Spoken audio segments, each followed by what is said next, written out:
I want to start this conversation by mentioning that Larry and I were here, well, only in London, at the very same reception I think 4 years ago when we were here as students, as many of you are here today. The way that began is I received a letter in the mail, inviting me and said, oh, just come join us in London. There's going to be, Mikhail Gorbachev is going to be there. I don't know, Shimon Peres, Madonna. There was a long list of celebrity names. And the first thing I thought was, we really need to do something about junk mail in this country. And I was about to...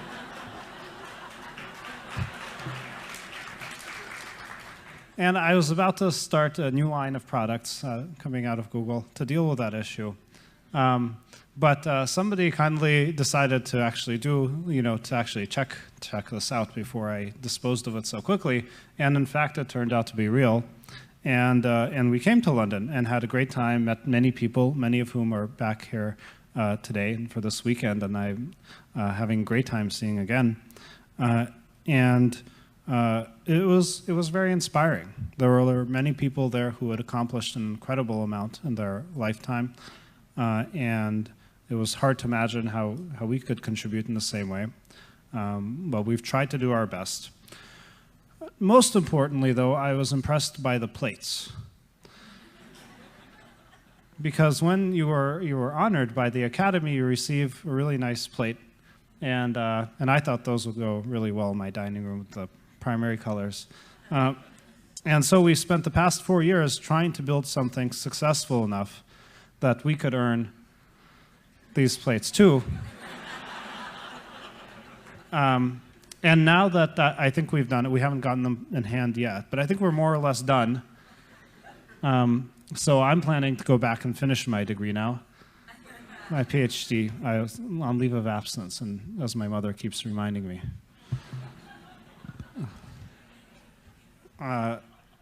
There's one minor thing I realized before I go back, and it's been my experience now from being at a company that has grown and is viewed differently in the world than was when we were a smaller company. People don't really like big companies. And I pondered, how do you address that issue? Because you don't want to be disliked.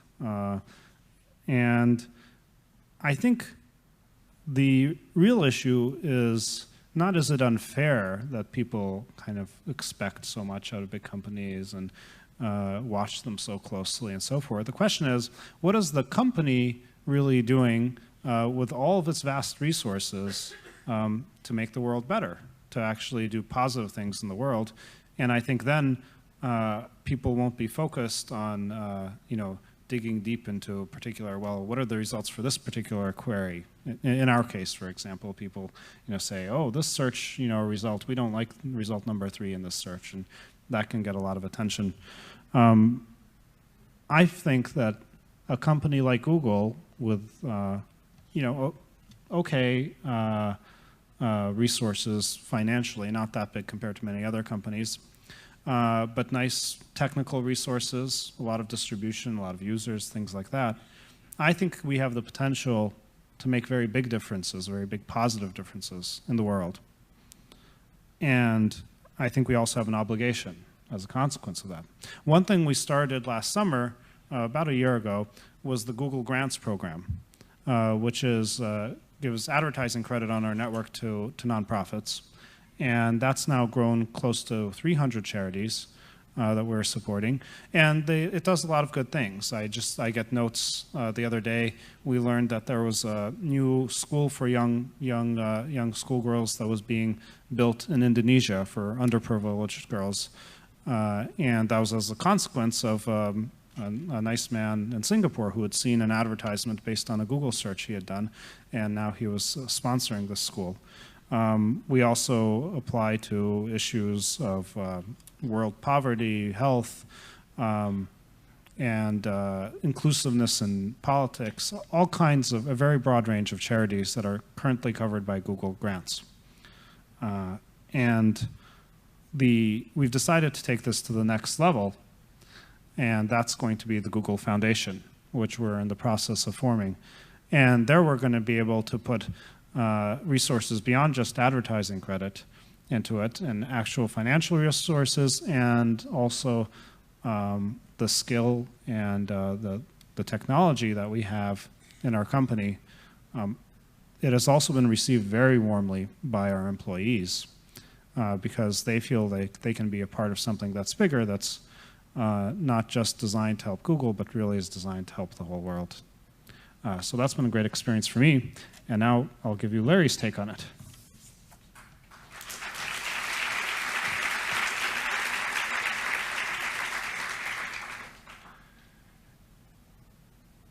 It's an enormous pleasure for me to be here as well, and to talk to so many bright people again.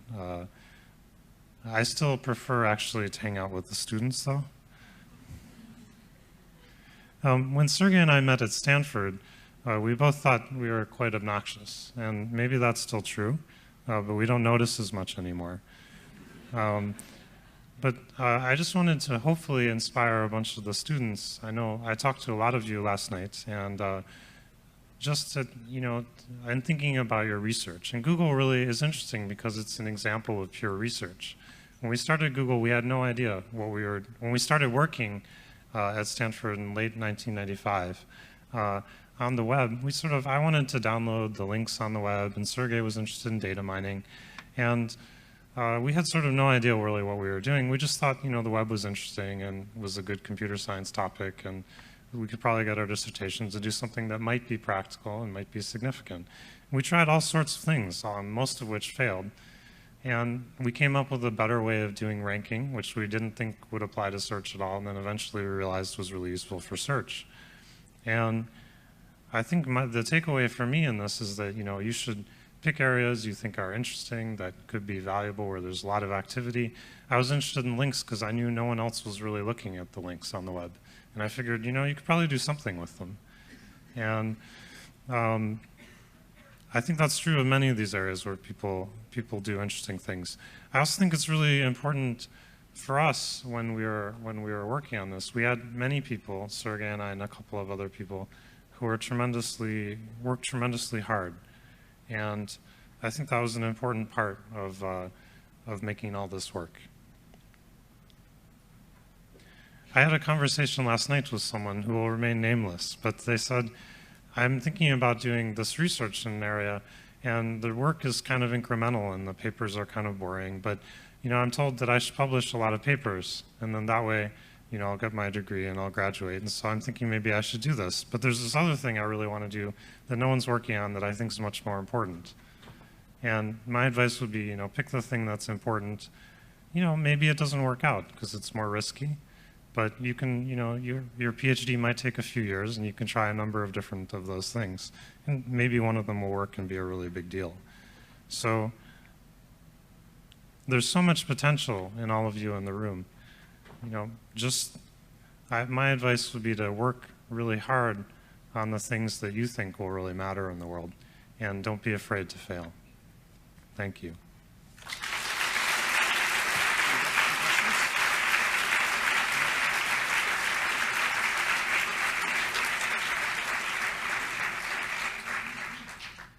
So it looks like we have about a minute for questions, or Larry can tap dance. Which do you prefer?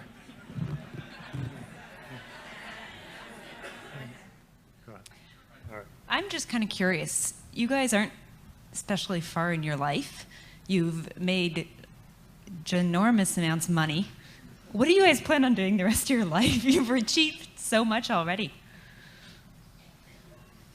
Well, I'm still waiting for the plate. That should happen soon. Okay. What are you going to do after Sunday? I think, there are many important things to life, aside from financial or career success.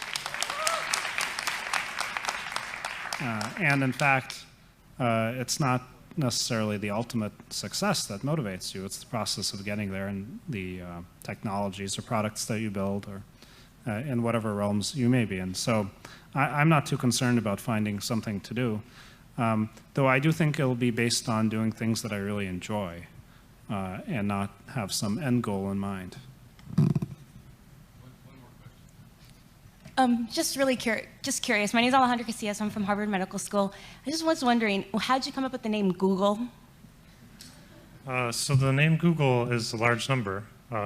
It's 1 followed by 100 zeros. Or as Sergey likes to remind me, though, it was spelled slightly differently. And that was before we had spell checking and those kind of things. And I've never been very good at spelling, so it is the way it is. Thank you. Thank you.